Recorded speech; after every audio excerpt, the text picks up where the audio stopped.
नमस्कार। आज हम चर्चा करेंगे रीतिकाल का नामकरण। रीतिकाल का नामकरण करने से पहले हम हिंदी साहित्य के इतिहास जो विभिन्न कालों में बांटा गया है उसकी थोड़ी चर्चा कर लेते हैं। हिंदी साहित्य के इतिहास को 4 कालों में बांटा गया है। पहला आदिकाल, भक्तिकाल, रीतिकाल और आधुनिक काल। रीतिकाल की जो समय सीमा है आचार्य रामचंद्र शुक्ल के अनुसार 1700 संवत से लेकर 1900 संवत तक मानी जाती है। अब हम बात करते हैं इसके नामकरण के विषय में।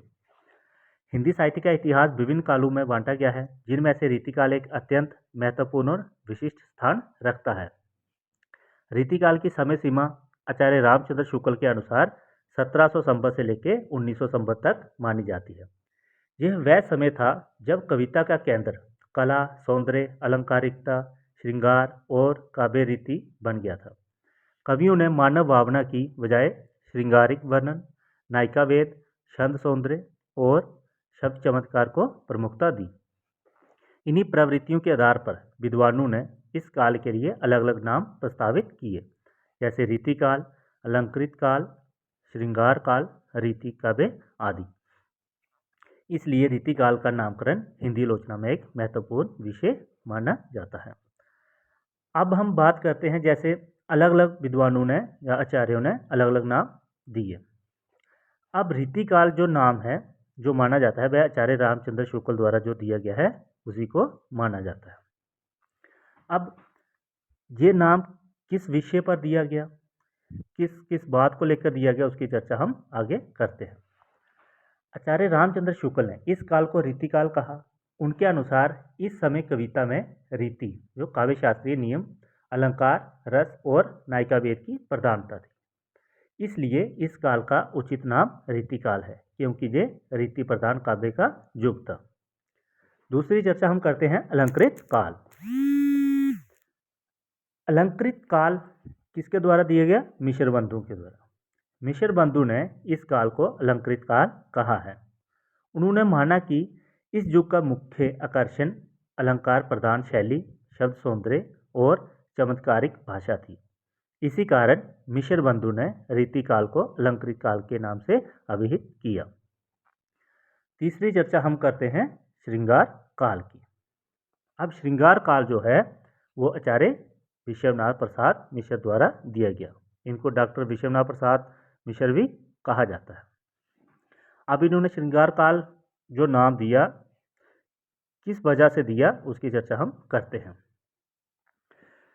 डॉक्टर विश्वनाथ प्रसाद मिश्र ने इसे श्रृंगार काल नाम दिया क्योंकि इस समय लिखी गई अधिकांश रचनाएं श्रृंगार रस, विशेषकर नायिका वेद, सौंदर्य वर्णन, प्रेम और सौंदर्य चित्रण से भरी थी।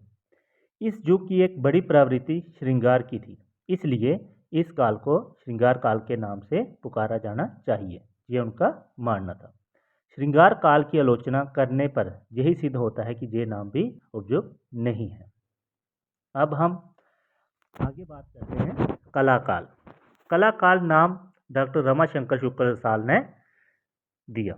इन्होंने रीतिकाल का नाम जो है कलाकाल माना। रीतिकाल को कलाकाल इसलिए कहा क्योंकि इस काल में काव्य की कलात्मक और चमत्कृत शैली पर जोर दिया गया था, जिसमें रीतिजा लक्षण ग्रंथों की रचना हुई। हिंदी साहित्य में इसे भी स्वीकार नहीं किया गया। अंतिम जो बात है वो है रीति काव्य।